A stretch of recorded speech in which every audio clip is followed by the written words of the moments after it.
امیر المومنین کو کتنے لوگوں نے صرف عدل کی وجہ سے چھوڑا، عدالت کی وجہ سے چھوڑا، اور وہ امیر المومنین کے عدالت کے لگے ہوئے غربال سے گزر نہیں سکے۔ آپ پڑھیں تاریخ جا کے، کتنوں نے عداوت کی، عدو بنے، دشمنی پہ اترے صرف اور صرف عدل کی وجہ سے۔ یہ طلحہ و زبیر جیسی شخصیات، اس کے علاوہ یہی اشعث ابن قیس کندی، خوب یہ تاریخ کا ایک عجیب کردار ہے، آپ پڑھیں کہ یہ اشعث ابن قیس کندی کتنا امیر المومنین کے عدل کی وجہ سے دشمن بنا۔ یہ امیر المومنین کا، یہ آذربائیجان، ایران سے اوپر ایک علاقہ ہے آذربائیجان، خلیفہ سوم نے اس کو آذربائیجان کا گورنر بنایا، والی بنایا، اور جب خلیفہ سوم کے اس واقعے کے بعد امیر المومنین خلافت پہ آئے، ظاہری خلافت پہ، امیر المومنین نے سب سے پہلا کام یہی کیا کہ اپنے حکومت کے گورنر یا والی حضرات، ان کا محاسبہ شروع کیا امام نے، مالی محاسبہ۔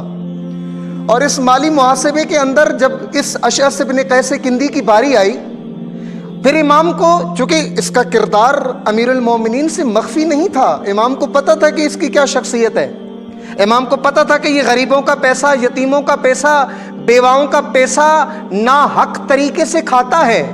امیر المومنین کو علم تھا۔ جب اس کے حساب کی باری آئی، امیر المومنین نے اس کا حساب کیا، مالی حساب، کہ تم کتنے دنوں سے اس منصب پہ ہو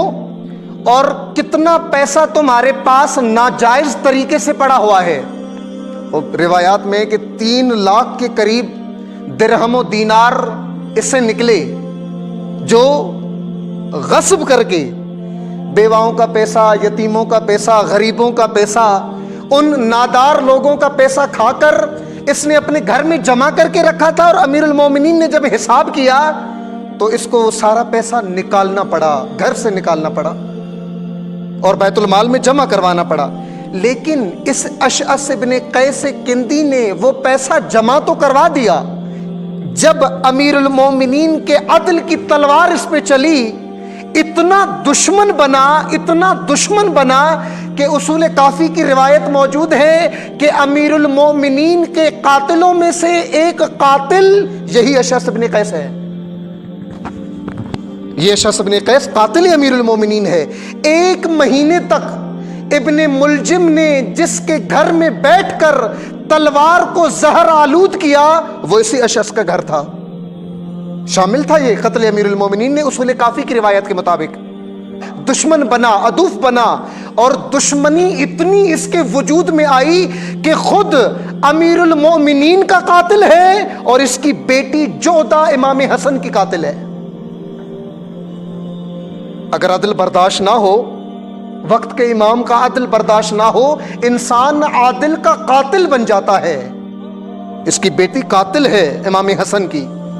اور اس کے 2 بیٹے کربلا میں